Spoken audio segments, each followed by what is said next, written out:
¿Qué tal? Bienvenidos sean todos. Gracias por estar aquí. Qué gusto. En viernesito, arrancando con este programa de alta dirección y operación de franquicias. Y con este programa, con esta sesión del día de hoy, arranca el fin de semana legal, que tiene que ver con esta especialidad, sobre todo legal con franquicias. Y empezamos con el pie derecho. Nos acompaña el día de hoy Luna Morel. Luna, ¿cómo estás? Bienvenida. Muchas gracias, Ricardo. Muy bien, muchas gracias. Gracias a todos por conectarse. Antes de empezar a platicar, es importante decirlo, la verdad es que hay muy pocos abogados que verdaderamente están especializados en esta rama. La verdad es que sí hay muchos que saben un poco de todo, que saben propiedad intelectual, pero que vayan al detalle como lo hace Luna, de verdad es que son muy pocos. Y sobre todo por el tema que vamos a ver hoy, que creo que no hay mejor expositor que ella para hacerlo. Entonces, pues un placer tenerte aquí, Luna. Gracias por acompañarnos el día de hoy. Gracias por preparar esta clase para nosotros. ¿Y qué tema el que nos vas a dar? Realmente el tema de las cláusulas críticas en los contratos de franquicias es importantísimo, interesantísimo, porque justamente son esas redacciones o esos conceptos los que pueden cambiar de forma radical el cómo se resuelve, en este caso, una controversia o un problema o cómo se debe interpretar un contrato. Entonces, la verdad es que muy contentos de tener esta primera sesión contigo, Luna. Y bueno, te quiero presentar. Luna es maestra en Derecho Corporativo por el Colegio Superior de Ciencias Jurídicas. Ella trabaja en el despacho de Jalife Caballero y también tiene una especialidad en propiedad industrial por el IPIDEC, que es el Instituto de la Propiedad Industrial y Derecho de la Competencia, dedicada primordialmente a áreas de franquicias y derecho corporativo. Así que entiendo, Luna, que estás a cargo del área de franquicias con el doctor Jalife. Es correcto. Yo llevo ya más de 12 años en materia de propiedad intelectual, especializada en materia puntualmente de franquicias, todo lo que tiene que ver con el desarrollo de la carpeta legal, que es la circular de oferta de franquicia, los contratos anexos, resolución de conflictos, hasta temas litigiosos. Y en general, encargarnos desde un punto de vista jurídico y legal, el franquiciante y el franquiciatario pues lleven la mejor relación y que si llega a haber algún tipo de conflicto, pues se resuelva de la forma más rápida y menos onerosa para ambas partes. Esa es básicamente la experiencia que yo tengo en el ramo de las franquicias, además de entender bien temas de desarrollo y demás, porque pues evidentemente es importante conocer todos los aspectos para poder estar bien inmiscuido y bien enterado de todo, pero pues el tema que tenemos el día de hoy con el contrato, las cláusulas críticas del contrato de franquicia, creo que puede ser un tema bien interesante para todos ustedes, para conocer, a lo mejor no de forma en el expertise o por el tiempo limitado que tenemos, pero sí una muy buena idea y generalidades de lo que significa tener un contrato de franquicia y su ejecución. Perfecto. Luna, pues aprovechando que tenemos el tiempo medido, pero realmente queremos sacarte hasta el último, exprimirte lo más posible. Entonces, si gustas, arrancamos con esta sesión que nos tienes preparada y esperemos terminar con tiempo para, evidentemente, pasar una ronda de preguntas y respuestas. Así que vamos, si quieres, con la primera parte de tu presentación. Platícanos un poco acerca del territorio, esta parte de la exclusividad. Ayer comentábamos, tenemos un chat donde de alguna forma platican o están con estas dudas que cómo se calcula una cuota. Y parte del cálculo de la cuota y parte de algunas cosas que tienen que ver con el contrato y la propia ley lo marca es la exclusividad en el territorio. Platícanos acerca de esto. El territorio es una de las constantes que nosotros, cada vez que si nos acercamos a una feria de franquicias o si nosotros estamos desarrollando, es algo de lo que siempre sabemos que tenemos que poner atención y que tenemos que delimitarlo, pero muchas veces no sabemos exactamente por qué y a lo mejor, o con qué criterio, y a lo mejor le copiamos un poco a las franquicias o vemos que el mercado más o menos se mueve igual, pero ¿cuál es el razonamiento que hay detrás? Y jurídicamente hablando, ¿qué es lo que tiene que decir el contrato para que no haya dudas o que no haya puntos que queden volando y que eventualmente puedan convertirse en problemas? El territorio lo que supone, la exclusividad en el territorio lo que supone es que se le da al franquiciatario la oportunidad de desarrollar y de explotar cierta porción de terreno para su propio aprovechamiento sin que entre un franquiciatario tercero o que el propio franquiciante desarrolle una sucursal en ese mismo territorio. Normalmente, o como en los primeros contratos de franquicia que yo llegué a revisar, se hacía simple y sencillamente por una delimitación geográfica que abarcaba cierto número de kilómetros a la redonda. Pero de repente ese tipo de fórmula pues no es tan efectiva porque las personas que están dentro de ese territorio pues no necesariamente tienen alcance a ese punto sucursal. Puede ser porque haya una barranca o porque haya simple y sencillamente de repente avenidas muy, muy grandes que te dividen de un lugar a otro, un territorio donde la gente realmente no las atraviesa de forma tan sencilla, o cuestiones por el estilo, ¿no? Que la demarcación pues cambia y hasta el tema socioeconómico cambia de una avenida para otra, pues, y eso se da muchísimo en nuestro país. Entonces, la forma en la que se empieza a limitar la exclusividad del territorio ya es por densidad geográfica, tal vez por las colonias y por el impacto socioeconómico al que está dirigido nuestro modelo de negocio. Entonces, esto se tiene que establecer así dentro del contrato de franquicia, puntualizando o explicando que se trata de un territorio exclusivo y que ni el franquiciante ni otros franquiciatarios tendrán la posibilidad de desarrollar esas nuevas unidades dentro de ese conflicto, perdón, de ese terreno. Las nuevas plazas comerciales tienden a ser un detonador de problemas. Les explico por qué. Cuando yo ya tengo delimitado el territorio, yo ya sé que voy a poner una franquicia allá adentro, yo ya sé a cuántas personas más o menos voy a impactar, pero la probabilidad de que ese número crezca, si va a haber un nuevo desarrollo comercial, una nueva plaza, un nuevo centro comercial, pues las probabilidades son altas, ¿no? Va a haber más gente a la cual atender y por lo tanto la probabilidad de que quepa una nueva franquicia dentro de ese territorio. Entonces, ¿qué hacemos? Me toca a mí, franquiciatario que ya estaba ahí. El franquiciante puede decidir y tomar arbitrariamente la decisión de si la abre él mismo o si se la da a un tercero. Para que no queden dudas y para que ese problema se resuelva, lo que nosotros sugerimos al momento de desarrollar el contrato de franquicia es que se establezca en el clausulado un derecho del tanto, en donde nosotros le damos al franquiciatario la posibilidad de desarrollar esa nueva unidad de franquicia en un periodo determinado de tiempo. Es decir, empieza el desarrollo de la plaza y yo le digo a mi franquiciatario, ¿sabes qué? Te doy 30 días para que tú me digas si sí quieres y si tienes el capital necesario para desarrollar esa nueva unidad dentro de esa plaza. Si el franquiciatario que tiene esa exclusividad decide que quiere utilizar esa oportunidad y desarrollar una nueva unidad, pues entonces tendrá toda la de la ley y podrá desarrollarse él mismo. Pero si él rechaza esa oportunidad, entonces yo ya podré decidir como franquiciante si se la doy a alguien más o si yo mismo quiero aprovechar esa nueva plaza. Y esto es bien interesante porque el franquiciatario normalmente dice, oye, pero qué injusto. Yo no tengo el dinero, no lo voy a desarrollar, pero de todas maneras era mi territorio. Pues sí, pero no. El franquiciante al final del día pues, tiene una oportunidad de negocio que no va a dejar pasar y que de forma contractual dejó establecido con este derecho del tanto, este derecho de prioridad al franquiciatario que ya la tenía en un inicio. Entonces, si nosotros somos los franquiciatarios, darnos cuenta de que este clausulado, cómo está redactado y si sí se me otorga ese derecho del tanto, si no, pues entonces pensar qué va a pasar con las nuevas plazas, van a ser detonadores de conflictos normalmente. Y territorios vecinos, tierra de nadie, ¿qué pasa entre estas delimitaciones que son muy, muy marcadas, muy chiquitas y que tienen realmente una posibilidad de generar mucho tráfico con los consumidores? Hay que delimitar también el tema de las entregas a domicilio, por ejemplo.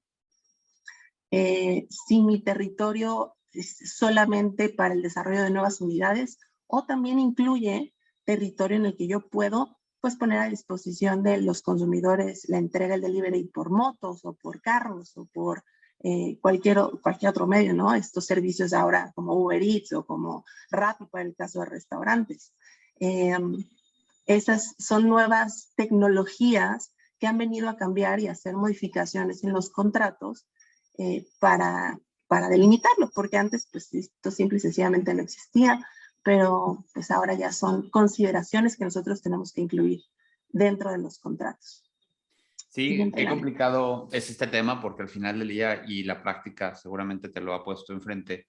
Este territorio que de pronto se vuelve una garantía o que de pronto ya el franquiciatario con este riesgo que puso a lo mejor abrió esta plaza y de pronto se vuelve atractiva para más personas y de alguna forma lo complicado era abrirlo y ya que la gente conoce el negocio, ¿cuál sería tu consejo en ese sentido? Porque si bien es cierto, pues parte de la exclusividad y como bien lo dice el contrato, ¿cómo le haces para que se dé este derecho al tanto y no transgredir esta exclusividad delimitada que había pactado previamente por contrato y que de alguna forma, si bien es cierto, pues se puede perder una oportunidad, también del lado del franquiciatario podrías decir esta molestia de decir, oye, pues quedamos que este era mi territorio y también inclusive, si bien es cierto, los territorios pudieran llegar a estar delimitados, ¿cómo le haces para que no se te pongan de forma vecina, casi anexo? Porque justamente lo que tú dices, esta área periférica que puede llegar a impactar, que si bien es cierto, no están en tu territorio, pues el área de servicio, por medio de estos medios como las motos o servicio a domicilio, pudiera llegar a canibalizar pues, de alguna forma este negocio. ¿Cuál sería tu recomendación respecto de cómo redactar de forma correcta estas cláusulas o qué prever en este caso? Cada vez se hace de una forma muchísimo más puntual y se especifica con literalmente un mapa en donde se marca, ya se hace una demarcación resaltando cuáles y entre qué calles va a considerarse este territorio exclusivo. Y respecto del derecho del tanto, pues nada, decirle al franquiciatario, te voy a dar, tienes 30 días naturales para decirme si sí lo quieres y si no, entonces poderlo ofertar a alguien más. Eso es la forma más transparente y honesta que el franquiciante tiene para hacerle saber al franquiciatario que se le está dando una oportunidad, pero que si hay una nueva oportunidad de desarrollo, pues la tendrá que tomar con él o con alguien más. Entonces, vaya, son riesgos que se tienen que asumir de ambas partes, pero que de forma muy puntual, mientras estén establecidas en el contrato y las obligaciones y los derechos sean lo suficientemente claros, pues no tendría por qué haber algún conflicto. Y si llegara a haberlo, bueno, pues entonces tendremos que ver si se dio ese tiempo, si la respuesta fue positiva o negativa y qué pasó. Pero mientras en el contrato esté bien establecido jurídicamente hablando, pues tendremos ambas partes medios de defensa para poder probar nuestra pretensión y tratar de resolver estos conflictos, si llegaran a darse. Perfecto, pues la verdad es que atinadísimo este tema. Quien está en la operación se ha dado cuenta, o quien lo vive de alguna forma se ha dado cuenta cómo empiezan a generarse estos conflictos, sobre todo si no los prevés, son de las cosas que te das cuenta que están ahí hasta que empiezan a generar estos conflictos donde los franquiciatarios empiezan a pelearse por el terreno o de pronto empiezan a sentir esta fricción y preverlo, es decir, los clausulados muy claros, muy específicos e inclusive yo me atrevería a decir la resolución previa de conflictos, el hecho de saber qué vas a hacer en cada situación, creo que es súper importante para justamente poder llevarla bien, porque si no, creo que una de las cosas que más se complica tiende a ser la relación con el franquiciatario, que se puede llegar a sentir, pues, de alguna forma, pues, no sé si timado o de pronto como que siente que es una actitud abusiva, porque de alguna forma es algo que tú le prometiste o que se le prometió y que de pronto siente una invasión, ¿no? Entonces,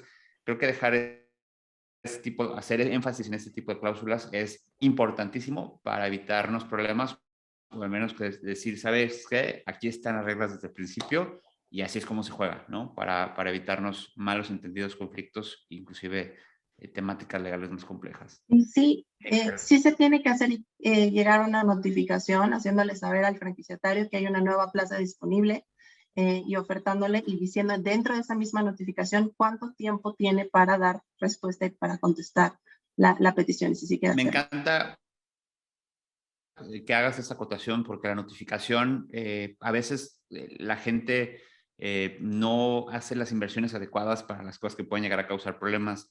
¿Nos podrías platicar acerca de la notificación? ¿Cuáles son esas condiciones que tú crees que se deban de cumplir para efectos de que la notificación se haga de forma, o sea, que esté sólida, por así Bueno, decirlo? también dependerá de cómo nosotros lo establezcamos en el contrato. En el contrato se puede establecer que las notificaciones serán válidas y eso es algo que yo recomiendo hacerlo en todos los casos, cuando se hagan a través de correos electrónicos inclusive.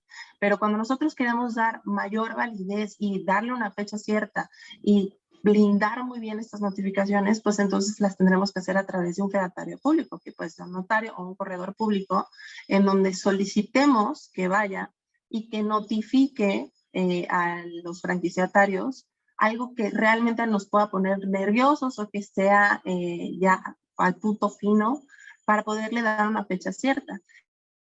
Y que entonces este tema de es que nunca me llegó el correo, es que yo no recibí la notificación, pues simple y sencillamente quede superada, porque ya nosotros lo hicimos con una formalidad que pues nos blinde, nos protege de una manera muchísimo más segura. Pero si no es el caso y nosotros establecemos en el propio contrato que serán válidas cuando se envíen a determinado correo electrónico, pues es súper válido. Las partes así lo aceptan, las partes así están conscientes, se están obligando a ello y por lo tanto hacer esas notificaciones a través de correo electrónico son válidas. Perfecto. Pues bueno, la verdad es que todos esos puntos son importantes de mencionar, la verdad es que abundan, no está de más, a veces se sobresimplifican estas cláusulas, particularmente del territorio exclusivo, pero qué problema tan grave pueden llegar a ser cuando tenemos la situación enfrente, ¿no? Vamos con la siguiente parte de esto, de esta presentación, que es la vigencia. Luna, platícanos un poquito acerca de estas cláusulas.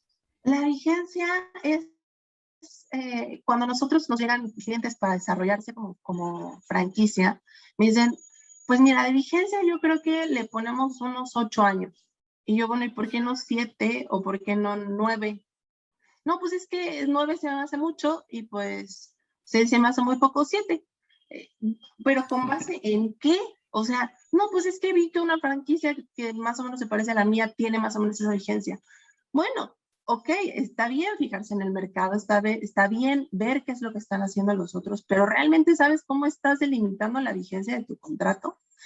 La vigencia del contrato, un inversionista que sepa de inversiones y que sepa dónde quiere poner su dinero, va a tratar de que sea la siguiente. ¿Cuánto me va a tardar yo a recuperar mi inversión? Por 3.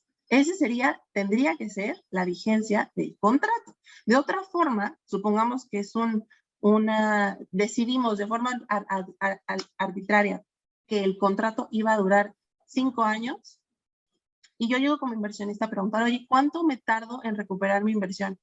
No, pues te tardas 3 años y el contrato dura 5, o sea que nada más me va a quedar 2 años con ganancias. ¿Realmente me conviene? En cambio, si ese mismo modelo de negocio que te tardas 3 años en recuperar tu inversión dura 10 años, bueno, pues entonces ya tiene un poquito más de sentido para el inversionista, pues poner su dinero ahí y tener un periodo de retorno más unos cuantos buenos años de ganancia. Entonces, ese es uno de los primeros criterios que ustedes se tienen que fijar, ya sea si son que vayan a comprar o que vayan a desarrollar para delimitar la vigencia del contrato. Ahora, criterios de renovación. Sí, ya dura 10 años, pero ¿durante cuántos periodos puedo renovar? Hay algunos contratos que dicen, bueno, yo te voy a renovar siempre y cuando te hayas portado bien y hayas cumplido cabalmente con todas las obligaciones y estés al corriente del pago de tus regalías y estés al pago de corriente con los proveedores y en general hayas sido un franquiciatario diligente. Pero para eso nosotros como franquiciantes tenemos que tener un registro en donde efectivamente podamos comprobar que sí cumplió o que no cumplió.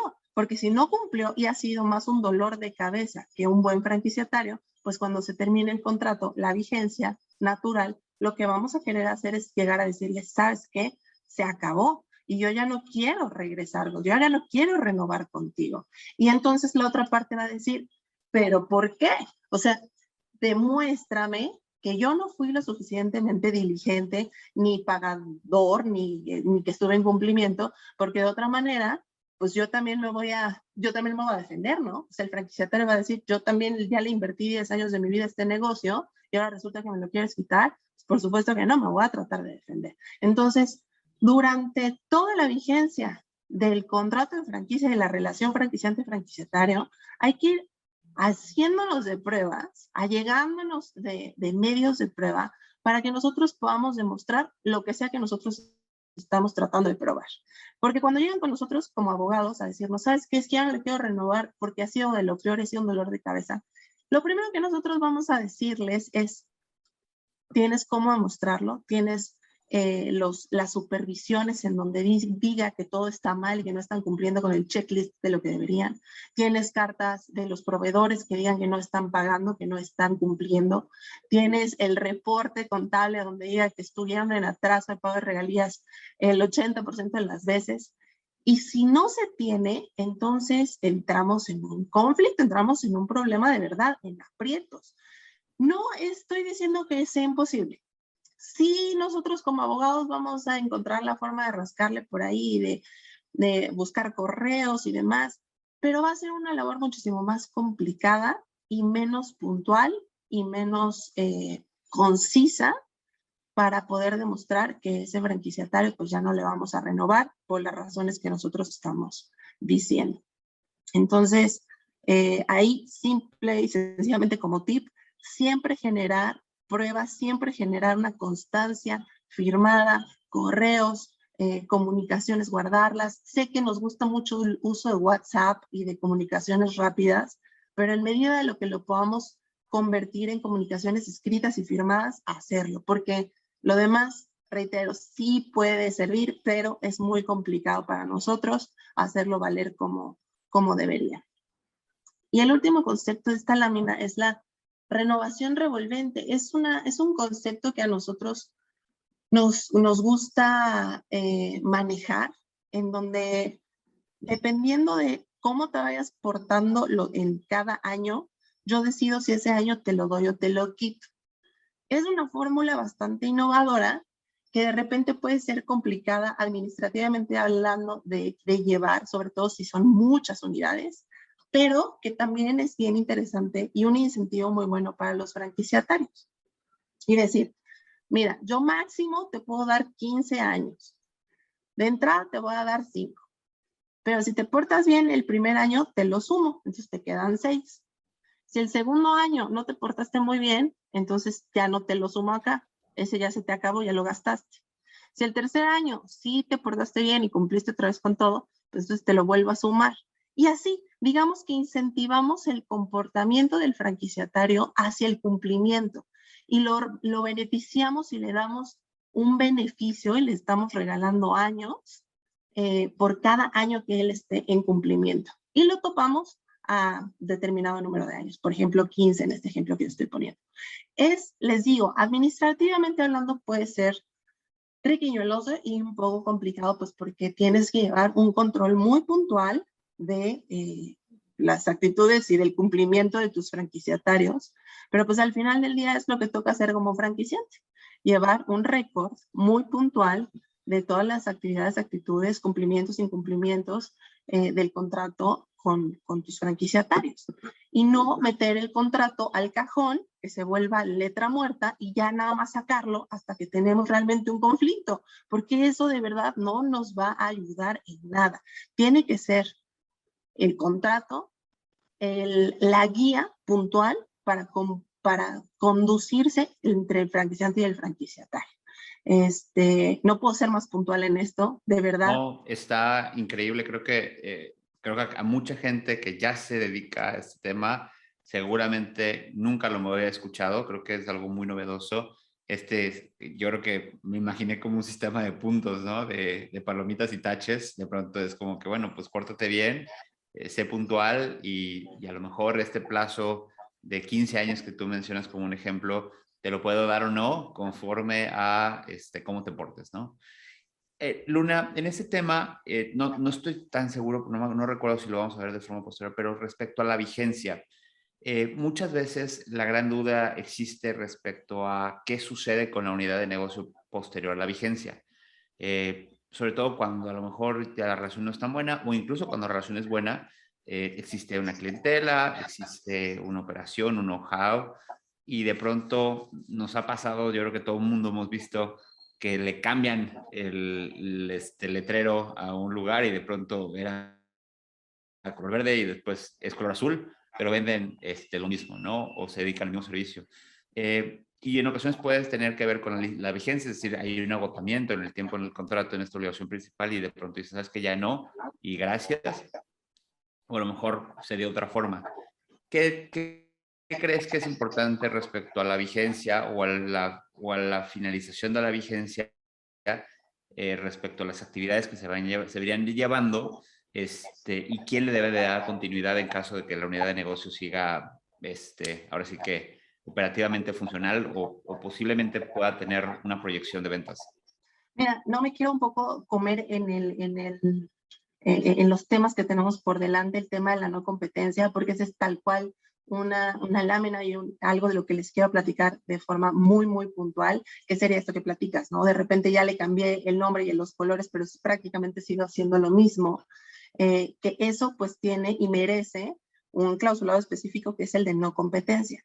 Pero hablando de la vigencia, yo te puedo decir que nosotros tenemos dentro de nuestros clientes que llevan con sus franquiciatarios 20 años, 25 años. O sea, casi que desde que entró el modelo de franquicias a nuestro país, pues porque ustedes, no sé si lo sepan, pero las franquicias se introducen hasta el 91 aquí a México y no tenían realmente un contrato típico, o sea, no tenían una definición en alguna de las leyes, y no es sino hasta el 91 que en la ley de la propiedad industrial, que más o menos se dice que la franquicia es un contrato por el cual se da una licencia de uso de marca y know-how, el conocimiento, pero basta, o sea, eso era todo el articulado que había antes, ¿no? Y ahora ya, por ejemplo, después del 2006 en la reforma de franquicias, pues establecen ya muchísimos más puntos dentro de la ley de la propiedad industrial que te regulan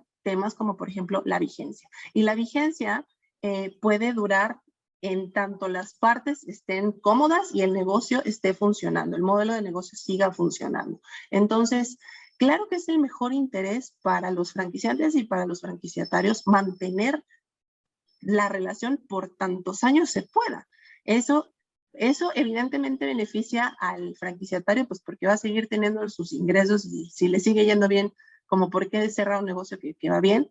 Y al franquiciante, pues no solamente en el pago de la generación de regalías, sino en el valor agregado de tener más y más unidades durante el tiempo y que sean además duraderas. Eso en el consumidor siempre genera muchísimo más, uno se siente más arraigado a la marca, uno se siente como más compenetrado y muchísimo más top of mind tienes a esas marcas que llevan mucho tiempo en el mercado. Entonces, ¿por qué o cuánto tiempo debería de esa vigencia prolongarse? La respuesta es en tanto el mercado nos permita y en tanto las relaciones sean lo suficientemente sanas. Y por eso la importancia de tener un contrato bien blindado, muy claro y bien entendido entre las partes y ejecutado entre las partes, que se vuelva un ejercicio reflexivo también de estar haciendo convenios modificatorios si es que hay algo que cambia, o de estar haciendo actualizaciones al contrato si es que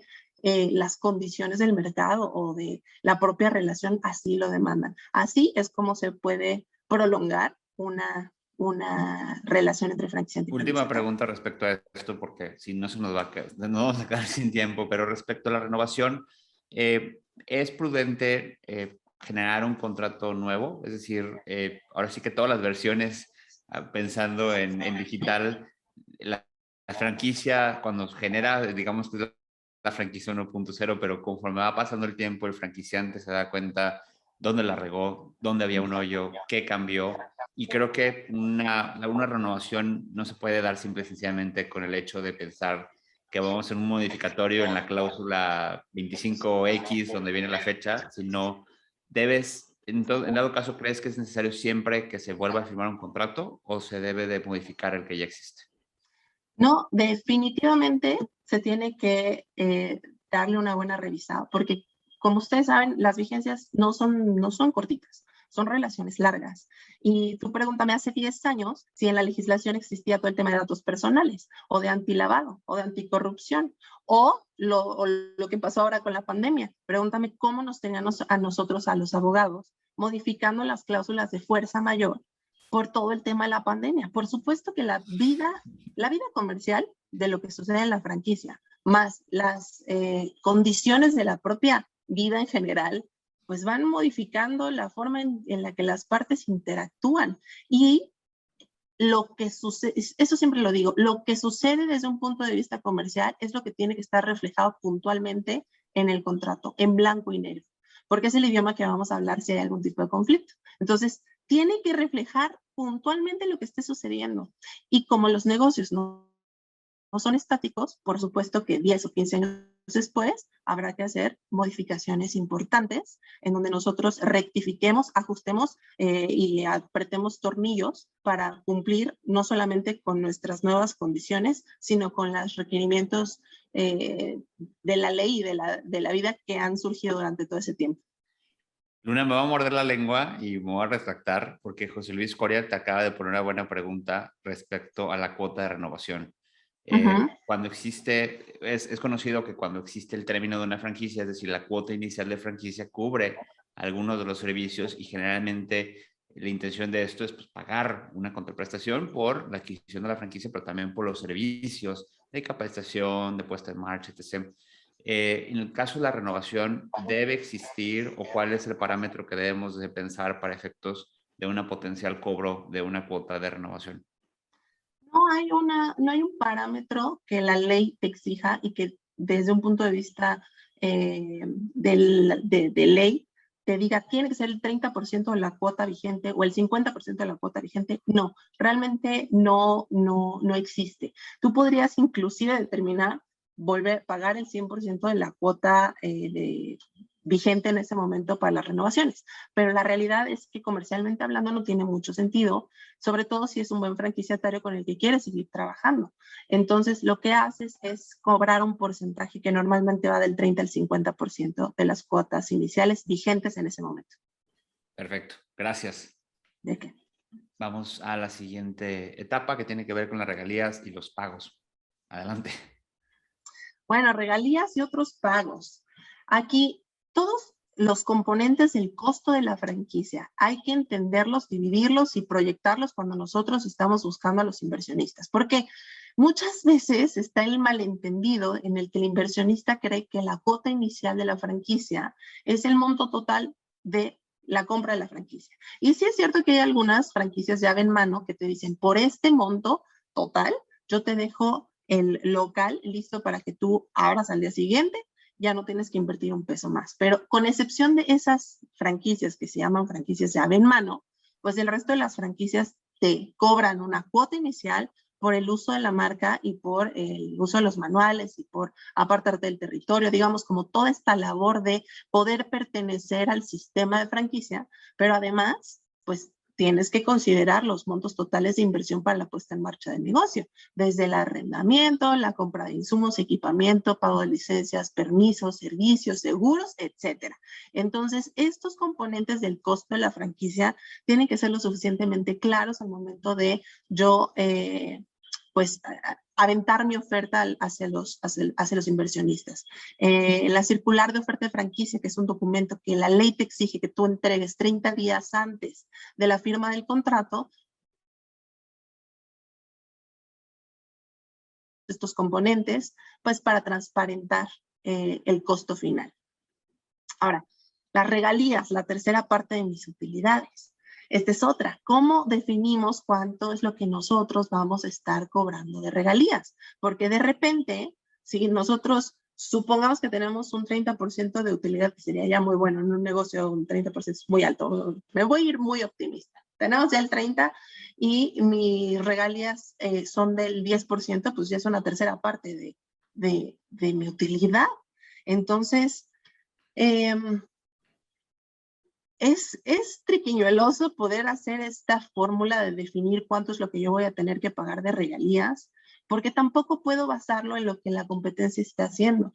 Tengo que basarlo en los históricos de las propias unidades con las que yo empecé, para que al inversionista que vaya a entrar a mi proyecto, pues le sea atractivo y le sea rentable y le sea posible estar pagando el porcentaje de regalías que yo esté definiendo. Porque la verdad es que las regalías se cobran sobre lo que ingresa, no sobre la utilidad. Entonces, casi que vamos regalías e impuestos a la par. Sin importar si estamos ganando o perdiendo, el franquiciatario tiene la obligación del pago de regalías. Entonces, la definición de esos montos, pues tiene que hacerse con corridas financieras. No lo podemos hacer un poco al aire. Y definimos qué es este tema de cuota de publicidad y proveedor exclusivo. Muchas veces nosotros también vemos que es un 5% de regalía mensual sobre ingresos y un 2% de publicidad, y además solamente puedes comprarle a los proveedores exclusivos, ¿no? También este 2% de publicidad o el 1% de publicidad, que es más o menos lo que está en rango entre el mundo de las franquicias, tenemos que ser bien diligentes en cómo lo vamos a usar, porque muchas veces se va a un fondo de publicidad en donde los franquiciatarios no tienen acceso para la toma de decisión de qué se va a hacer con ese dinero. Y entonces de repente algunos se ven muy beneficiados por esa cuota de publicidad, que algunos otros pues no ven para nada el reflejo de esa inversión. Por ejemplo, toda mi red de franquiciatarios da dinero para hacer una campaña en Ciudad de México de espectaculares en el periférico, y pues todos mis franquiciatarios del sureste del país les importa un bledo. ¿A mí qué? O sea, qué bueno que estés haciendo una campaña que esté ayudando, pero nada más está ayudando a cierto sector. Entonces, si yo ya estoy recibiendo una cuota de publicidad de regalías de todo mi sistema, pues tengo que tener mucha diligencia, mucho cuidado en cómo lo voy a repartir y cómo les voy a avisar a todos qué estoy haciendo con ese porcentaje de cuota de publicidad. Por lo que yo recibo de las regalías, pues ya será mi propia decisión qué hago yo con ellos. Normalmente lo que nosotros sugerimos es, una parte está bien llevarla de utilidad, pero los costos para mantener la operadora de franquicias, a los supervisores, a los abogados para que estén haciendo notificaciones, a los contadores, etcétera, etcétera, pues requieren dinero. Entonces, una reinversión de las regalías no es una mala idea. Oye, Luna, ¿y qué opinas? ¿Cuál es tu opinión acerca de esas franquicias que te dicen que no hay pago de regalías? Es una forma súper válida. Igual, no, jurídicamente hablando, no hay nada que te obligue a sí cobrarlas o a no cobrarlas. Es una decisión que se toma desde un punto de vista muy peculiar del modelo de negocio. Y las que no te están cobrando las regalías es porque probablemente su ganancia sea por el comisariato, porque te obligan a obtener los productos homologados de un proveedor que normalmente son ellos mismos, y ya llevan ahí un sobreprecio en la venta de los productos, y es realmente de donde ellos están ganando, de la proveeduría de los insumos. Es una cuestión que se tiene que determinar con corrida financiera y que también tiene mucho que ver con cómo es que la competencia se está comportando y si este es un valor agregado interesante para mi modelo de negocio. Luna, en relación a los ajustes, ¿qué opinión tienes respecto de esos ajustes que de pronto te mandan una circular y te dicen, ya no pagas el 4, ahora vas a pagar el 5,5? Y eso evidentemente cambia el plan financiero y de alguna forma te dicen, bueno, pues es que en el contrato decía que yo te podía hacer ajustes de forma anual. ¿Son válidos, son legales, no son legales? ¿Cuál es tu opinión al respecto? Lo normal en los contratos es que haya ajuste con la inflación, pero alguien que en un contrato te diga, yo de forma errática y completamente arbitraria puedo decidir la regalía que te voy a cobrar, pues es evidentemente una forma leonina de establecer un clausulado que va 100% en balance para el franquiciante y que difícilmente un franquiciatario aceptaría. Y si lo acepta por inadvertencia o por desconocimiento, probablemente tenga muy buenas posibilidades de ganar en un litigio contra de esa cláusula, la nulidad de ese clausulado. Porque claramente te deja en un estado de indefensión en donde tú no sabes si el día de hoy vas a estar pagando el 5% de regalías y el día de mañana solo porque el franquiciante quiso el 20%, ¿no? Es una locura. Entonces, este tipo de clausulado, por más leonino y que pareciera que va a favorecer al franquiciante, la realidad es que no. Se tumbaría de forma muy sencilla en juicio. Y si una persona te preguntara, supongamos que el proceder es tratar de nulificar esta cláusula o tratar de atentar ante la misma que es leonina, habría quien pudiera aconsejar, mientras tanto, no pagarlo. Y esto podría ponerte en un supuesto de incumplimiento del contrato. ¿Cuál sería tu consejo? ¿Lo pagas mientras que luego te lo regresan? ¿O no lo pagas? ¿Cuál sería tu respuesta ante eso? Aquí tenemos una premisa del derecho en el que tú no puedes exigir el cumplimiento incumpliendo. Tú tienes que estar en cumplimiento para poder exigir cualquier tipo de incumplimiento por parte de la otra parte.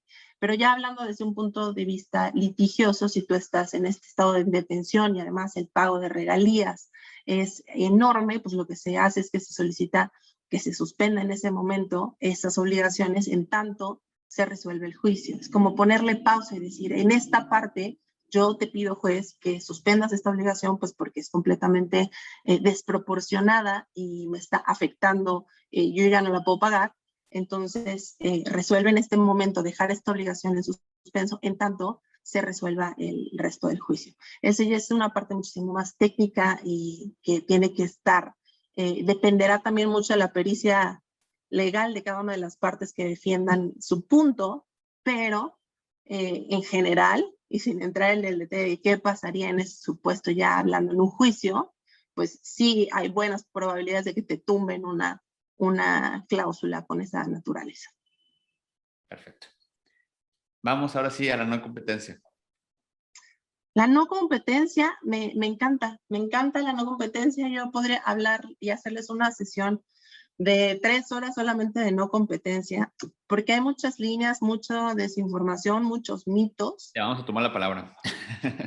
Hay muchos mitos, no sabes de verdad, y aparte en nuestra experiencia, bueno, que no hemos visto de todo. Quien dice, oye, pero pues yo ya le cambié aquí los colores, los sabores, no soy yo, es mi hermana, y pues por supuesto que se vale que yo le haya cambiado todo el concepto y que siga utilizando todo lo que me diste porque no soy yo, ¿no? Es alguien más y tiene otro color y otro nombre. Y por supuesto que no. Otro mito muy grande, que es dejando de creer en su falta de eficacia, es el clásico, algún abogado o alguien que por ahí lo escuchó, que te dice, no hombre, tú no te preocupes, la no competencia nunca se aplica para nada, porque es coartar la libertad de trabajo, y como están coartando tu libertad de trabajo, entonces no te la pueden aplicar. Tú dale, vuela la hilacha, tú saca tu propio negocio, nadie te va a poder hacer nada. Y no hay nada más erróneo que esa concepción. Las cláusulas de no competencia bien formuladas, por supuesto que se pueden ejecutar, y me consta y las he visto ejecutadas ya con resoluciones en juicio. Por supuesto que se pueden ejecutar. Primero porque yo no estoy coartando tu libertad de trabajo. Si yo la formulo bien, lo que dice el siguiente punto, la fórmula permisiva, si yo la formulo bien, entonces de ninguna manera estoy coartando tu trabajo, porque una cosa es muy diferente que yo te diga, tú no te vas a poder dedicar nunca más al tema de los restaurantes o de la comida, a que yo te diga, tú durante los próximos 5 años no vas a territorio mexicano. Vaya, ya acoté, yo ya no te estoy privando de todo un sector y de una forma honesta de trabajar.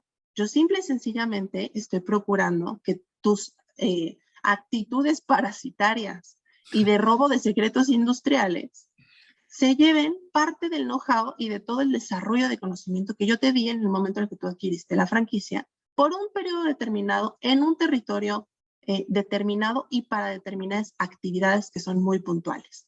Entonces, si nosotros tenemos esta fórmula bien establecida, que además es un criterio que la COFESE ya aprobó y que está más que rectificado, pues por supuesto que la podemos hacer y la podemos ejecutar en juicio. En este sentido, lo complicado creo que está en el probar. Y obviamente, ¿cómo es? Digo, me encanta, sobre todo porque la pasión se nota. ¿Qué debes de hacer tú como franquiciante cuando sabes o tienes la sospecha de que eso se puede llegar a dar? Es decir, probarse es lo más complicado dentro de un asunto y al final del día en un país donde somos olímpicos respecto a la prestación de algunos prestanombres o gente que de pronto hacen maromas para justamente no evidenciar alguna de estas situaciones, ¿qué es lo que se debe hacer o cómo se debe de actuar en ese sentido para poder tener las pruebas suficientes como para poder comprobar que la actividad se están dando estos hechos? Mira, aquí y va de la mano con este último punto que dice vínculo indisoluble entre la no competencia y los secretos industriales. Aquí rápidamente, antes de entrar de lleno a contestar tu pregunta, entendamos que los secretos industriales es toda información confidencial que genera un negocio que me genera una ventaja competitiva. Es decir, es la información que yo a través de los años y de mi experiencia y de todo lo que yo he invertido en este negocio he aprendido para poderlo transmitir a un tercero y que la curva de aprendizaje no sea tan amplia y que evidentemente tú al comprar una franquicia pues puedas empezar a generar dinero muchísimo más rápido porque ya sabes todos los conceptos tecnológicos que necesitas para el hacer del negocio y evidentemente la marca, que con una marca reconocida pues tú ya tienes cierta clientela cautiva sin siquiera haber empezado operaciones, ¿no?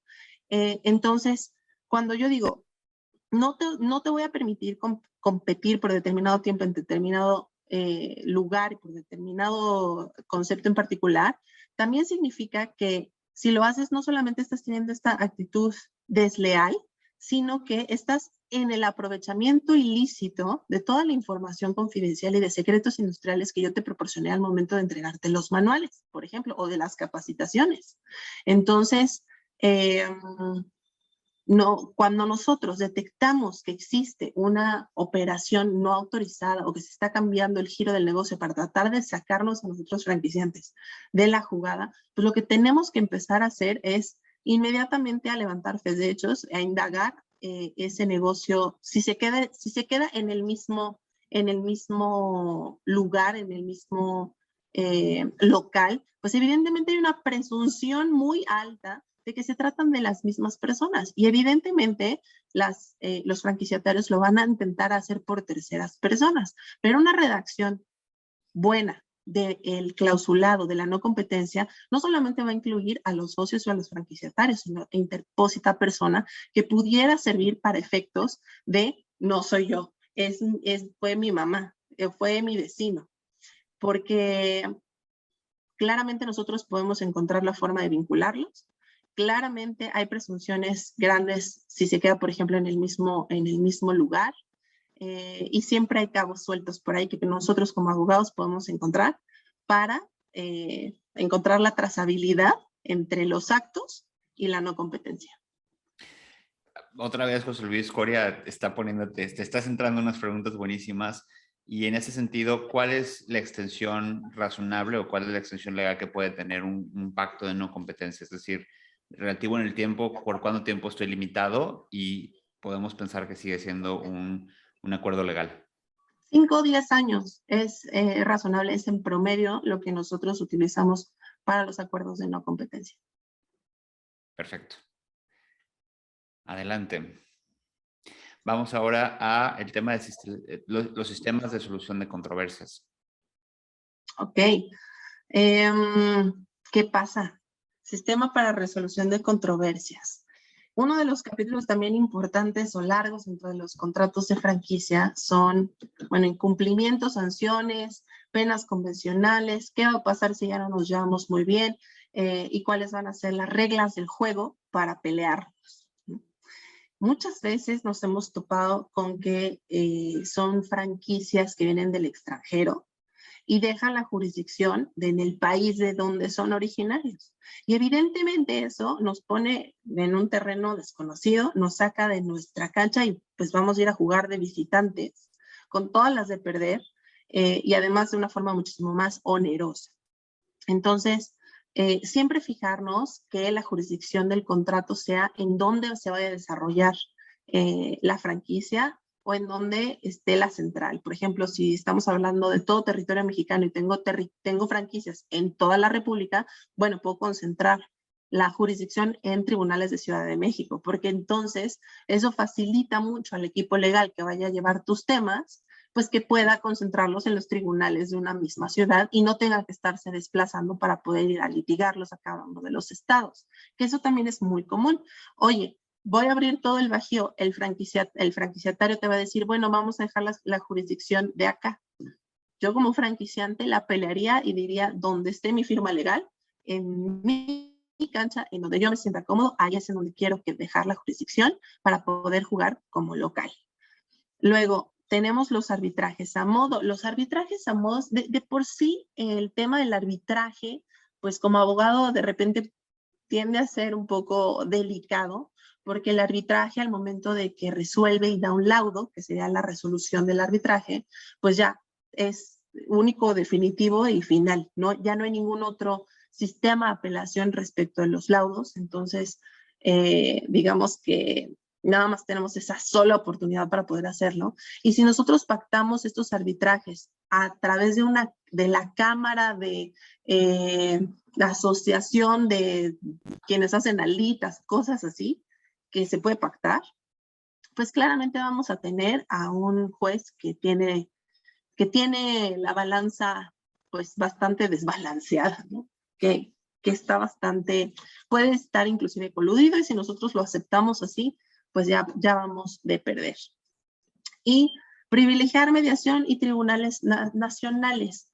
La mediación es un sistema de resolución de controversias alternas a los litigios que te permite sentarte con un mediador certificado que tiene las herramientas necesarias para poder dirimir controversias de una forma muy organizada, de una forma casi hablando, psicológicamente hablando, también con buenas herramientas para poder entender a las dos partes y que si era un tema de comunicación o un tema de falta de claridad en lo que las partes querían expresar, pues esta persona tiene la capacidad para poder empezar a resolver sin ellos dar ningún tipo de opinión, simplemente servir como un mediador para que las partes se pongan de acuerdo. Y una vez que las partes ya están de acuerdo, pues entonces se eleve a sentencia las resoluciones a las que ellos llegaron y pues tenga este carácter de sentencia y se pueda ejecutar de forma directa. Entonces, nosotros lo incluimos y siempre lo recomendamos. Más vale una buena negociación que un mal pleito. Entonces, es muchísimo más rápido, es muchísimo menos oneroso que un litigio. La única desventaja, y eso es algo que sí tengo que decirles, es que pues a la mediación se invita a las partes, pero ellos no están obligados a asistir, sino que simple y sencillamente se llevará a cabo cuando ambas partes estén de acuerdo y hayan pactado que así lo van a hacer. Pero vaya, es una buena apuesta y es un buen primer camino de decir, lo intentamos resolver de la mejor forma, de la forma más amigable, y si así se hace, bueno, pues entonces nos quitamos de problemas. Si no, pues entonces irnos, como les decía, tribunales nacionales, en donde podamos pelear en una cancha muchísimo más cómoda. De acuerdo. Luna, un tema que de alguna forma es interesante y que si a lo mejor no lo prevemos nos podemos meter en una bronca fuerte es ¿qué pasa con la operación de la franquicia mientras que nos vamos a pelear? Es decir, digamos que tú eres el franquiciante y yo soy el franquiciatario y no estás de acuerdo con algunas actividades, ¿no? Y obviamente, pues solicitas, lo primero es notificar, ¿no? A lo mejor que existe esta controversia o que de alguna forma hay una rescisión anticipada y yo no estoy de acuerdo, ¿no? Nos vamos a dar un round. ¿Qué pasa con esta operación? Porque es un negocio que está en marcha y hay una inversión y hay una imagen que cuidar. No, total y completamente. Es siempre complicado ya cuando las cosas no están en buenos términos y empezamos un tema litigioso. Es complicado por ambas partes, pues primero porque el franquiciatario tiene en riesgo las inversiones que ya hizo, y el franquiciante pues tiene una operación que probablemente esté dañando la imagen. Pues imaginemos, ¿no? Estás metiendo insumos de muy mala calidad, o estás dando un pésimo servicio, y pues eso evidentemente tiene no solamente un impacto en esa sucursal, sino en toda la red de mis franquicias, porque estamos hablando de deterioro a la marca. Entonces, muchas veces lo que nosotros hacemos es pedir medidas provisionales cuando empezamos los juicios, solicitando que se cierre de forma temporal, por lo menos igual en lo que se resuelve el juicio, la sucursal, en lo que se dirime la controversia y se demuestra quién es quien realmente tiene la razón, porque eso va a generar un daño pues prácticamente irreparable e incuantificable a mi marca, porque yo cómo puedo cuantificar el daño que hace en el consumidor que haya una sucursal que está vendiendo algo con muy mala calidad o con muy malos modos o de algo terrible, ¿no? Prácticamente es incuantificable, pero son daños que pueden llegar a ser muy, muy, muy, muy fuertes para la marca. Entonces, también en el contrato se puede establecer que cuando, como un periodo de rescate, antes de que nos vayamos a pelear, si todavía no nos hemos peleado, existe la posibilidad de incluir dentro del contrato de franquicia una cláusula que diga, si yo veo que la operación de tu sucursal de plano está muy mal, entonces puedo tener esta operación de rescate, en donde yo como franquiciante voy a entrar a operar y a rectificar lo que esté haciendo mal durante determinado periodo, durante determinado tiempo, periodo sobre el cual, pues además va a haber una pena convencional porque yo estoy operándolo, ¿no? Pues claramente tengo que llevarme además de no solamente la regalía, sino la utilidad de ese periodo, pero se le da la oportunidad al franquiciatario antes de irnos a tribunales y a pelearnos, pues de que se rescate esa unidad. Entonces sí sugerimos nosotros incluir también una cláusula de rescate, de periodo de rescate. Laura, y en este sentido, muchas de estas obligaciones que el franquiciatario obtiene, porque al final del día, pues, la intención de la franquicia es que sea una unidad que tenga una cierta independencia. ¿Cuál es tu recomendación acerca de todos estos contratos que vinculan a esta franquicia? Es decir, desde la renta, las relaciones laborales, todas estas que si en caso de que esto suceda, pues tienes que tomar control, pero si no tienes el control fáctico, te toca complicado. Pues lo que nosotros sugerimos es integrar todos estos contratos que son accesorios, como prácticamente machotes sugeridos para que ellos a su vez puedan aplicarlos con los terceros. Casi en todo se puede, excepto en los de arrendamiento, porque el arrendamiento pues es claramente una naturaleza en donde el arrendador va a determinar cuáles son los derechos y obligaciones, y muchas veces ellos son los que dan los contratos para las firmas, pero lo que sí intentamos es que por lo menos nosotros como franquiciantes podamos comparecer en ese contrato y que dentro del propio cuerpo de ese contrato de arrendamiento se indique que se está arrendando el local determinado para la operación y puesta en marcha de un negocio y la marca, porque entonces ya estoy vinculando ese arrendamiento con mi franquicia. Y aunque a lo mejor yo no pueda litigar ni ser realmente una parte entre los contratantes de ese arrendamiento, por lo menos, y también para temas de no competencia me sirve, yo ya puedo decir, hey, se trataba de una franquicia mía, y tan es así que el propio contrato lo determina. Entonces, a lo mejor yo no puedo dar ese contrato, pero sí meter un poquito mi cuchara y un poquito meter el pie y un poquito dejar en mi clausulado que por lo menos yo ahí estaba y que formo parte de todo esto. En los demás, con los proveedores, sí puedo yo ser quien proponga los formatos de modelo de contratos, y en donde definitivamente sí lo recomiendo es en los convenios de confidencialidad que se firman con los empleados, porque ustedes, y como lo he dicho todo este tiempo, la franquicia se da jurídicamente hablando cuando hay una transmisión de licencia o de marca y además know-how y todos estos manuales. Pero la realidad es que al final del día quien va a terminar sabiendo el saber hacer y la operación del negocio del changarro, pues son los que están trabajando y que levantan la cortina y que prenden las luces. Y entonces ellos tienen que tener la obligación de confidencialidad tanta y tan fuerte como el propio franquiciatario. Y para eso es importante que el franquiciante otorgue un modelo de convenio de confidencialidad para que el franquiciatario a su vez lo traslade a los empleados y que de forma periódica yo como franquiciante esté verificando que el franquiciatario sí fue lo suficientemente diligente para tener a toda su plantilla con los convenios de confidencialidad debidamente firmados. Perfecto. Hay un par de preguntas. Igual vamos a seguir y prometo regresar con las preguntas que no son respondidas, porque hay muchas y muy interesantes, pero evidentemente queremos agotar los temas de esta clase y si queda tiempo, de verdad prometo. Y si no, Luna, ya nos hiciste la oferta y nosotros sí las cumplimos, las ofertas. Así que No, vamos hombre, a por supuesto platicar que sí. acerca de la circular de oferta de franquicia. ¿Ya? Y en este caso es importante platicar o hablar porque muchas veces la gente pregunta y dice, oye, ¿dónde en la ley encuentro ese término? No lo encuentro. Bueno, la circular de oferta de franquicia, como les decía, es un requisito que la ley exige y que se integró desde el 2006 como una forma de otorgarle al franquiciatario ciertos niveles de seguridad y de información antes de la toma de decisión de una inversión tan importante. Esto no está tal cual en la ley de la propiedad industrial, sino más bien en el reglamento, en el artículo 65 del reglamento de la ley de la propiedad industrial. Y ahí podemos nosotros encontrar puntualmente, con punto y coma, de exactamente qué es lo que la circular de oferta de franquicia debe integrar.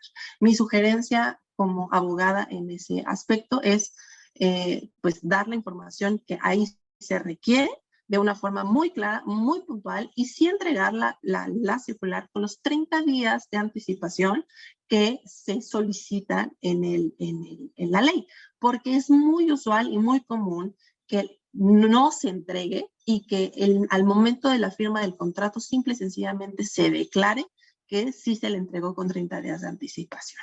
Entonces, bueno, el franquiciatario no tendría a lo mejor mucha oportunidad de demostrar que no se le dio con anticipación, pero al final del día nuestra recomendación es, oye, de todas maneras esta persona la vas a firmar en un contrato por 10, 15 años, pues mejor que sí sepa exactamente qué es a lo que se está metiendo, que sepa que sí quiere casarse contigo por este periodo de tiempo y que cumple con el perfil del franquiciatario adecuado y que va a poder hacerle frente a las obligaciones que vienen ahí. Entonces, sí, dale la circular de oferta de franquicia para que sepa qué fregados se está metiendo. Entonces, por eso decimos, no es una mera formalidad, se trata del cafecito que nos vamos a ir a tomar antes de vernos en el altar. Y yo por eso, recomiendo y asuso de forma de verdad muy puntual a todos los franquiciantes a que sean muy, muy diligentes en entregar esta documentación. Ahora, como franquiciatario, sí, te entregan la circular de oferta de franquicia y pues lo que te viene ahí claramente tiene que ser información verídica, pero sugerimos también poder hacer investigaciones por afuera, porque, por ejemplo, uno de los requerimientos es saber cuántas unidades tienes aperturadas, pero pregunta cuántas cerraron, ¿no? Es muy común que el franquiciante te diga, tengo 50 unidades que abrieron, tengo un crecimiento exponencial padrísimo, pero oye, ¿cuántas cerraron? No te dice que cerró 60, ¿no? Entonces, son formas de indagar un poco más, no solamente sobre el modelo de negocio, sino también sobre los franquiciantes o los franquiciatarios actuales. Y evidentemente evitar arreglos al margen de la ley. El pan de nuestro día como abogados, algo que sucede todas las veces es que se acercan, ya sean franquiciantes o franquiciatarios, a decirme, es que yo cuando lo platiqué con la otra parte, quedamos en estos arreglos y me dijo que iba a darme y me prometió y me enseñó y demás y demás y demás. Pues muy bueno y qué padre. y la otra la que platicas en blanco y negro, que es la que cuenta. Y lo que platicas en blanco y negro, que es lo que cuenta, es lo que está en papel, lo que está escrito y lo que está firmado. De otra forma, lo demás solamente son suposiciones, pretensiones, y a lo mejor podríamos empezar a vincular o de alguna forma demostrarlo, pero difícilmente pues tendríamos oportunidad de probarlo de forma puntual y fehaciente. Entonces, evitar arreglos al margen de la ley. Excelente, Luna. Platícanos de estos otros problemitas. Otros problemitas. Los manuales son una extensión del contrato. De por sí los contratos son pesados, y cuando me refiero a pesados, no solamente me refiero a que son complicados de leer, sino que literalmente son pesados. Yo tengo contratos que los he puesto sobre una báscula porque de verdad la cantidad de hojas que vienen ahí son muchas. Entonces, de por sí los contratos ya son complicados pues porque reflejan derechos y obligaciones de toda la operación del modelo de negocio, y entonces ahora también los manuales vuélvelos parte del mismo instrumento jurídico. Y por supuesto que lo son, porque son el saber hacer y las reglas que yo le estoy dando al franquiciatario para que se apegue a ellas en las formas y en los modos que yo le estoy indicando. Los manuales cada vez vemos más que se pueden dar de forma mixta, por lo menos nosotros como desarrolladores es como nosotros los proponemos, que sean escritos, pero también audiovisuales, lo cual lo hace un poco más interesante para las partes. Primero, porque la parte audiovisual pues no deja de ser un soporte material, o sea, no porque no esté en blanco y negro y en papel ya no tiene validez, al contrario, hasta es una prueba un poco más sencilla de demostrar en caso de que nos vayamos a alguna controversia. Pero ya sea que nosotros decidamos hacerlos audiovisuales o escritos, pues tener en consideración que tendré yo que irlos actualizando conforme mi operación vaya sufriendo cambios. Porque si no lo hago y nada más doy avisos o mando un correo diciendo, ¿sabes que esto que se hacía así ya no se va a hacer así y ahora se va a hacer asado? Entonces lo estoy dejando fuera de las consideraciones jurídicas y de que forme parte del contrato, de una obligación contractual.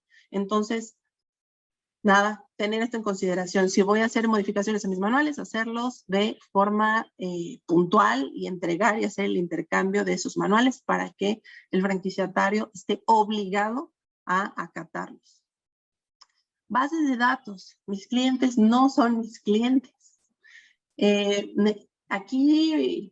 Aquí los franquiciatarios de repente no lo entienden, ¿no? Tienen problemas para poder entender que las bases de datos que ellos están generando en realidad pues son bases de datos del franquiciante.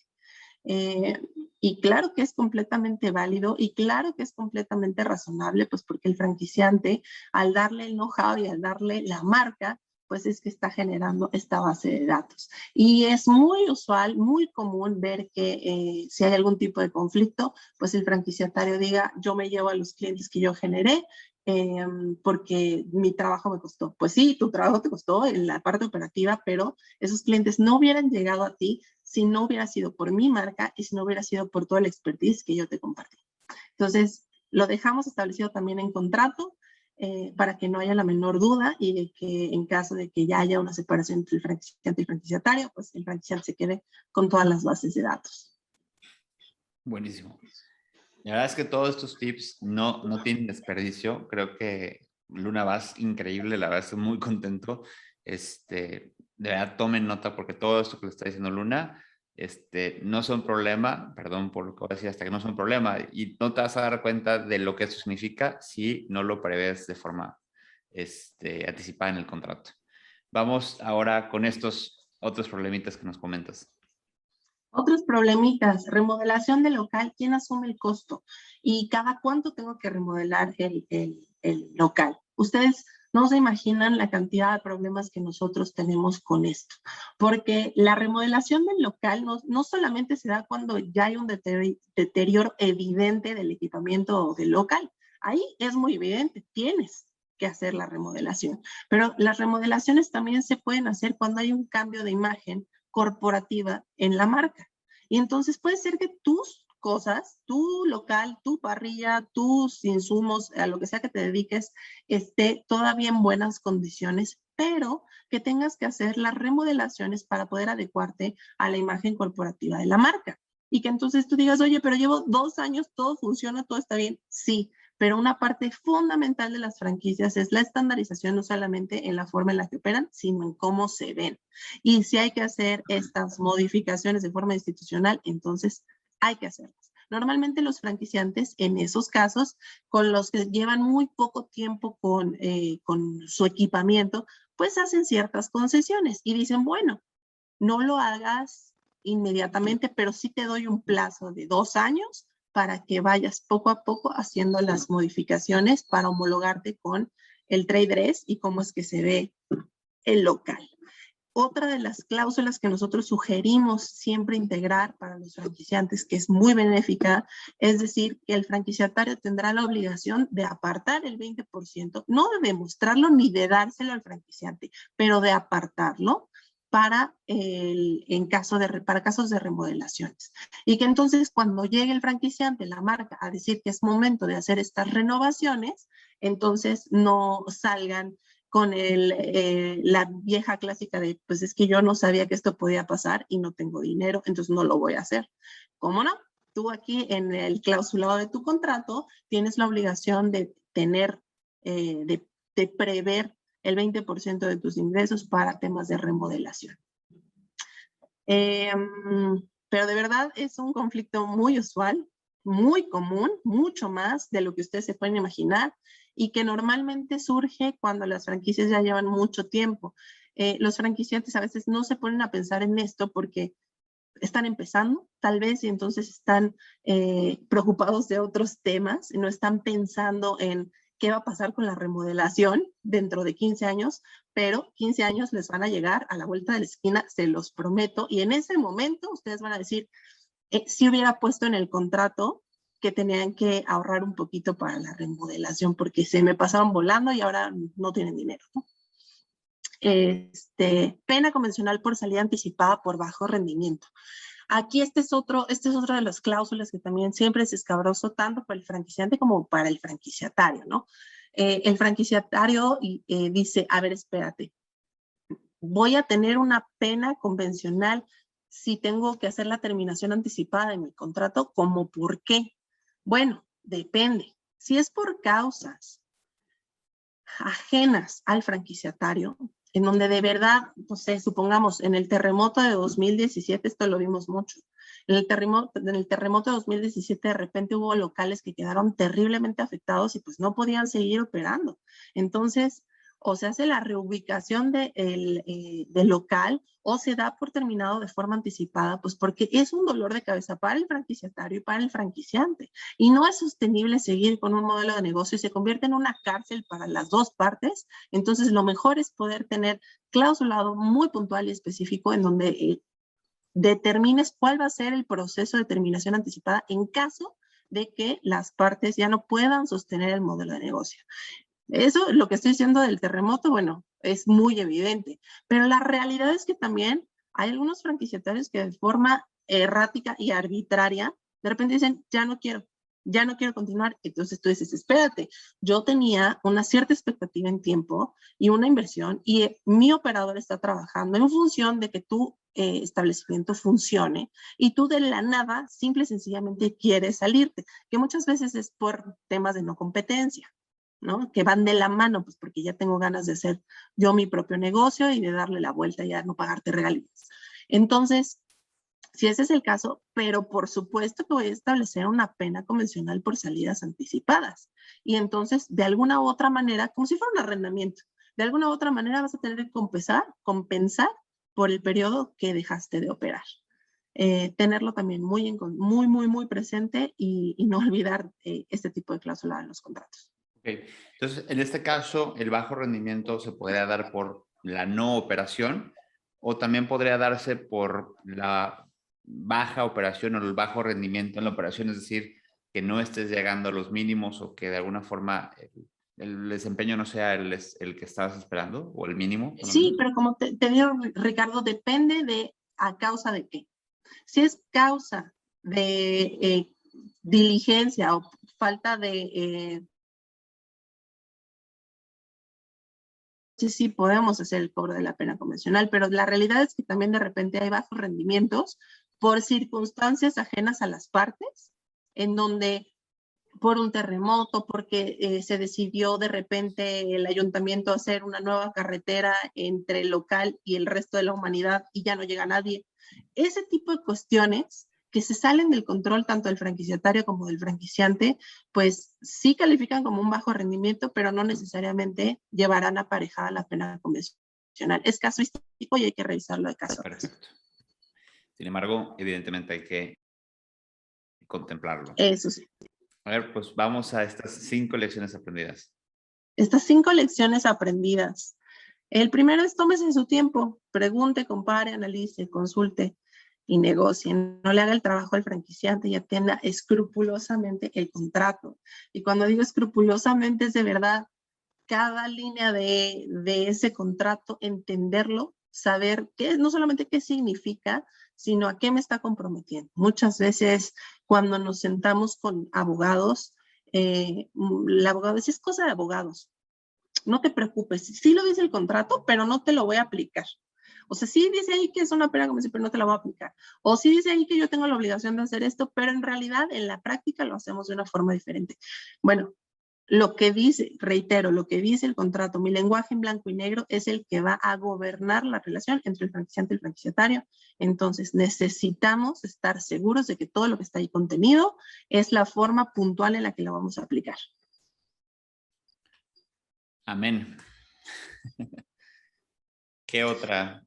No acepte obligaciones que no está seguro de cumplir. Piense en su franquiciante como un socio, no es un jefe, no es su proveedor y no es un adversario. Aquí también tenemos esta figura, es que franquiciante y franquiciatario es una relación muy extraña, porque normalmente en cualquier otro tipo de relación contractual, pues hay una subordinación o una sociedad en donde las dos partes tienen un sitio en la misma mesa directiva y tienen el mismo calidad de opinión respecto de la vida de los negocios. Pero en el caso del franquiciante y franquiciatario es bastante sui generis, porque no es tu jefe, pero tampoco es tu socio. Tampoco le estás a la misma altura. Tienes que respetar los estándares y tienes que respetar y homologarte a los procesos que el franquiciante te está dando. Y no por un tema de jerarquía, sino porque lo que te está dando es un modelo probado y es lo que tú estás pagando. De otra forma, inténtalo tú. Emprende. Y suerte. Ojalá que te vaya bien. Ojalá que puedas crecer una marca. De verdad, aquí no se está tratando de limitar a nadie, le deseamos lo mejor a todos, pero si tú estás viniendo por una franquicia, es porque quieres mi know-how, mi expertise y el valor de mi marca.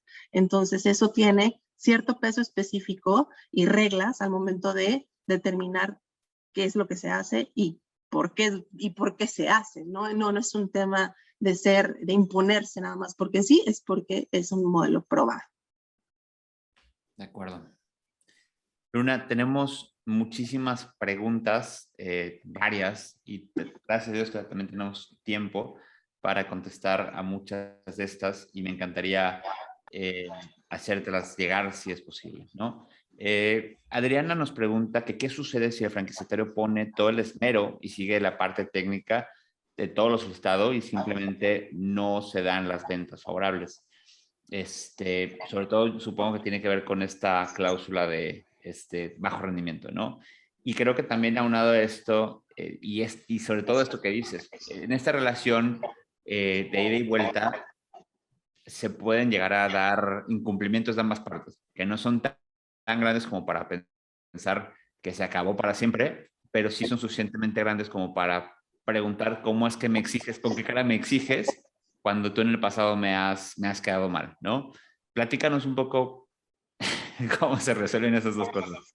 Sí, un poco de la cara de las dos partes. De repente el franquiciatario se pone muy nervioso porque cree que los contratos están diseñados para exigirles penas convencionales y para perseguirlos como si fuera una suerte de verdugo el franquiciante. Y la realidad es que aquí tenemos que ser más inteligentes todos y saber por qué estamos metiéndonos en este modelo de negocio, en esta dinámica. Y es porque queremos ganar. Las dos partes quieren ganar. A las dos partes les conviene que el negocio funcione. Entonces, las dos partes tienen que poner todo lo que esté en su parte y en su cancha y desde su trinchera para que el modelo funcione, porque al final lo más importante es que la marca siga generando reconocimiento y que las partes pues no solamente sigan ganando dinero y prestigio, sino que pues puedan seguir creciendo la red, lo cual eso también les va a traer beneficios por economía en escala, etcétera, etcétera. O sea, no hay, el mejor interés de todas las partes es que las cosas funcionen. Entonces, tiene mucho que ver las intenciones y las formas con las cuales se dan estos incumplimientos o no se llegan a las metas requeridas. Si el franquiciatario sí está poniendo todo su esmero, pero de verdad no está funcionando el modelo de negocio, pues entonces tendremos que sentarnos con ellos a reformular y saber si es necesario reformular algo de la operación, si hay que reubicar o si de plano se tiene que dar una terminación anticipada porque ya no es sostenible para las partes. Porque esto no se trata de, lo decía hace un rato, de estar en una cárcel, dos partes amarradas de por vida con un grillete. Se trata de que las cosas funcionen. Y si no funcionan, pues entonces démosle terminación. Sí, solo sí, las partes hicieron todo lo que estaba en su poder para que funcionara y aún así no funcionó. Pero por el contrario, si tenemos alguna de las partes que está actuando de forma dolosa, que está actuando de forma irregular, que quiere jalar más agua para su molino, que está tratando de ver cómo dañar a la marca, cómo generar no competencia o algo por el estilo, pues entonces ya tendremos que irnos a la literalidad del contrato y hacer exigibles pues los derechos a los cuales nosotros establecimos en ese contrato. Luna, se prevé en la ley la posibilidad de registro del contrato y en ese sentido Mario nos pregunta que no, él nota o que no es una práctica muy frecuente que se hagan estas inscripciones. En muchas ocasiones entiendo que tiene que ver por este celo a la confidencialidad de lo que se pacta, ¿no? Porque al final del día, bien es cierto, le das publicidad al contrato, es decir, le pones fecha cierta, lo pones en un registro donde una autoridad puede tener, de alguna forma lo haces público, también lo haces público en el sentido de que cualquier persona lo puede ver, ¿no? Entonces, ¿cuál es tu opinión respecto de esto y qué alternativa tenemos si queremos hacerlo público, pero no tan público? Bueno, es importante hacer mención que hubo recientemente una reforma a la ley de la propiedad industrial en donde ya no es exigible la inscripción de los contratos de licencia o de franquicia para hacerlos exigibles frente a terceros. Sin embargo, nosotros sí recomendamos hacer la inscripción del contrato para también evitar un tema de caducidad de la marca. Es decir, si alguien llega a decirle al INPI, oye, quiero demandar la caducidad de la marca porque no se está usando, pues nosotros podemos demostrar fácilmente a través de nuestros franquiciatarios que sí está en uso. Ahora, ¿cuál es la alternativa para no registrar el contrato completo? Nosotros estamos en posibilidades de registrar un resumen de contrato de franquicia, en donde se nada más estipulen los puntos fundamentales de la relación, pero dejando en completa confidencialidad términos operativos o los económicos. Pero el resumen de contrato de franquicia hace constar esa relación entre el franquiciante y el franquiciatario, le da una fecha cierta